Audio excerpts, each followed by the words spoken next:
Sir, 3 ദിവസമായി ഞാൻ എന്തെങ്കിലും കഴിച്ചിട്ട്. 8 വർഷത്തോളം ഞാൻ ഒരു സ്കൂൾ മാഷായിരുന്നു. എന്റെ ജോലി പോയി, പുതിയൊരു ജോലി കിട്ടാനുമില്ല. ഇപ്പോഴിതാ എനിക്കൊരു ജോലി ശരിയായിട്ടുണ്ട്, കലൂ ഗ്രാമത്തിൽ. പക്ഷെ അവിടെ പോകാൻ ഒരു റൂബിൾ പോലും കയ്യിലില്ല. എനിക്ക് കൈനീട്ടാൻ നാണമുണ്ട്. മറ്റു മാർഗമൊന്നും ഇല്ലാത്തത് കൊണ്ടാണ് ഞാൻ ഇങ്ങനെ ചെയ്യുന്നത്. ദയവായി എന്നെ കൈവിടിയരുത് സാർ. വക്കീൽ സ്കോട്ട്സോഫ് യാചകനെ കുറെ നേരം സൂക്ഷിച്ചു നോക്കി. നല്ല മുഖപരിചയം. വക്കീലിന്റെ നോട്ടം യാചകന്റെ മഞ്ഞുകാലത്തിരുന്ന ഷൂസിലേക്ക് തെന്നിമാറി. ഒരു കാലിൽ ചെറിയ ഷൂ, മറ്റേ കാലിൽ വലുത്. വക്കീലിന് ആളെ പിടികിട്ടി. എടോ, 3 ദിവസം മുൻപ് സവോദയ തെരുവിൽ വെച്ച് കണ്ടപ്പോൾ നീ ഒരു വിദ്യാർത്ഥിയാണെന്ന് പറഞ്ഞിരുന്നല്ലോ. അതും വിദ്യാലയത്തിൽ നിന്നും പുറത്താക്കിയ? അല്ല സാർ, അത് ഞാനായിരിക്കില്ല. ഞാനൊരു നാട്ടിൻപുറത്തെ സ്കൂൾ മാഷായിരുന്നു. എന്റെ കയ്യിൽ അത് തെളിയിക്കാനുള്ള രേഖകളുണ്ട് സാർ. നിന്റെ ഒരു രേഖ ആര് വിശ്വസിക്കും? നാഴികയ്ക്ക് 40 വട്ടം വാക്കുമാറ്റി പറയുന്ന നിന്റെ കള്ളത്തെളിവുകൾ. സർ, അങ്ങനെ പറയരുത്, ഇങ്ങനെ നിന്ദിക്കരുത്. ഞാനൊരു പാവമായതുകൊണ്ട് എന്ത് വിളിച്ചു പറയാമെന്ന് സർ കരുതരുത്. എടോ, നീ പാവമാകട്ടെ, വിശപ്പുള്ളവനാകട്ടെ, ഇരിക്കുകയല്ല വേണ്ടത്. വല്ല ജോലിയും ചെയ്ത് ജീവിക്കുകയാണ് വേണ്ടത്. അല്ലാതെ ആരുടെയെങ്കിലും സഹതാപം പിടിച്ചുപറ്റി വൃത്തികെട്ട വേഷത്തിൽ തെരുവിൽ അലയുകയല്ല വേണ്ടത്. ശരിയാണ് സാർ, ഞാൻ ഇതുവരെ കളവ് പറയുകയായിരുന്നു. ഞാൻ സ്കൂൾ മാഷോ പുറത്താക്കപ്പെട്ട കുട്ടിയോ ഒന്നുമല്ല. പള്ളിയിലെ റഷ്യൻ പാട്ട് സംഘത്തിലെ 1-ാം തരം പാട്ടുകാരനായിരുന്നു ഞാൻ. എന്റെ നശിച്ച കള്ളുകുടി കൊണ്ട് അവരെന്നെ കോർ ഗ്രൂപ്പിൽ നിന്ന് പുറത്താക്കി. സത്യം പറഞ്ഞാൽ ആരും എനിക്ക് ഒരു ചില്ലി കാശ് പോലും തരാറില്ല. അതുകൊണ്ടാണ് എനിക്കിങ്ങനെ കള്ളം പറയേണ്ടി വരുന്നത്. ആട്ടെ, നിനക്ക് ജോലി ചെയ്യാനാവുമോ? ജോലി തീർച്ചയായും. പക്ഷെ ആരാണ് എനിക്ക് ജോലി തരിക? അല്ലെങ്കിൽ എന്ത് ജോലിയാണ് എനിക്ക് ചെയ്യാൻ കഴിയുക? കൂലിപ്പണി? ആരോഗ്യം സമ്മതിക്കില്ല. ക്ലർക്കിന്റെ പണി വളരെ വൈകിപ്പോയി. ചെറുതിലേ തുടങ്ങേണ്ട ഒന്നാണത്. പോർട്ടറായോ ഫാക്ടറി പണിക്കാരനായോ എന്നെ ആരും നിർത്തില്ല, തീർച്ച. കാരണം ഞാൻ അതിനൊന്നും കൊള്ളില്ല.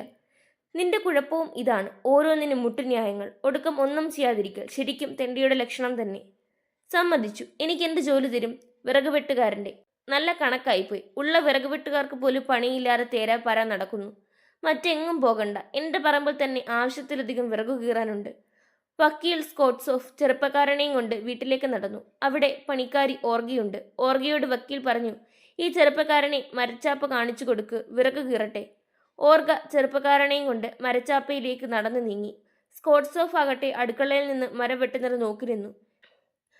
ചെറുപ്പക്കാരന് ഒട്ടും പരിചയമില്ലെങ്കിലും ഓർഗയുടെ നിർദ്ദേശപ്രകാരം അയാൾ ഓരോ മരക്കൊമ്പും കാലിനിടയിൽ വെച്ച് മഴുകൊണ്ട് കീറാൻ ശ്രമിച്ചു. നല്ല തണുപ്പിൽ ജോലി ചെയ്യാനുള്ള ചെറുപ്പക്കാരന്റെ ശ്രമം കണ്ടപ്പോൾ സ്കോട്ട്സോഫിന് അയാളോട് സ്നേഹവും കാരുണ്യവും തോന്നി. 1 മണിക്കൂർ കഴിഞ്ഞ് ഓർഗ വന്ന് ഒരു വാർത്ത അറിയിക്കുകയും ചെയ്തു. വിറകെല്ലാം കീറി കഴിഞ്ഞിരിക്കുന്നു. നല്ലത്, അവന് 1/2 റൂബിൾ കൂലിയായി കൊടുത്തേക്കു. വക്കീൽ ഉത്തരവിട്ടു. മാത്രമല്ല, ഓരോ ദിവസവും വിറക് കീറുന്നതിൽ ചെറുപ്പക്കാരന് പ്രതിഫലം നൽകാൻ വക്കീൽ ചട്ടം കിട്ടി. കാലം കുറച്ചു കഴിഞ്ഞപ്പോൾ മറ്റൊരു വീട്ടിലേക്ക് സ്കോട്ട്സോഫിന് മാറി താമസിക്കേണ്ടത് അത്യാവശ്യമായി വന്നു.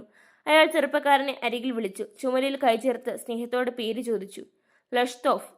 ലഷ്തോഫിന് എഴുതാൻ അറിയും. അപ്പോൾ മറ്റൊരു നല്ല ജോലി വാങ്ങിക്കൊടുക്കണം, ഇത്രയും കാലം വിറക് കീറിയതിന് പ്രതിഫലമായിട്ട്. വക്കീൽ ഒരു കത്ത് ലഷ്തോഫിന് കൊടുത്തിട്ട് പറഞ്ഞു, എന്റെ ചങ്ങാതിയാണ് മേൽവിലാസക്കാരൻ. നിനക്കൊരു നല്ല ജോലി തരപ്പെടുത്തി തരാൻ അയാൾ വിചാരിച്ചാൽ സാധിക്കും. അടുത്ത സ്നേഹിതരെ പോലെ അവർ പിരിഞ്ഞു. വീണ്ടും കണ്ടുമുട്ടുന്നത് 2 കൊല്ലങ്ങൾക്ക് ശേഷം ഒരു തിയേറ്ററിൽ, ടിക്കറ്റ് കൗണ്ടറിൽ വെച്ച്. ഇപ്പോൾ എന്തു ചെയ്യുന്നു? വക്കീൽ ചോദിച്ചു. നോട്ടറിയുടെ ജോലിയാണ്. ഒരു രേഖയുമില്ലാത്ത ഒരാൾ ഇപ്പോൾ രേഖകളിൽ ഒപ്പിടാൻ പ്രാപ്തനായി. വക്കീലിന് സന്തോഷം കൊണ്ട് കരച്ചിൽ വന്നു. എല്ലാം അങ്ങയുടെ കാരുണ്യം. എന്റെ ഈ നല്ല ജീവിതത്തിന്റെ മുഴുവൻ കാരണവും അങ്ങാണ്. കൂടാതെ അങ്ങയുടെ പരിചാരിക ഓർഗയും. ആ നല്ല സ്ത്രീയാണ് എല്ലാ ദിവസവും എനിക്ക് വേണ്ടി വിറക് കീറി തന്നിരുന്നത്. അവരോട് എന്റെ നന്ദി അറിയിക്കണം. ഇത് കേട്ട വക്കീൽ അമ്പരപ്പോടെ അയാളുടെ മുഖത്ത് നോക്കി നിന്നുപോയി.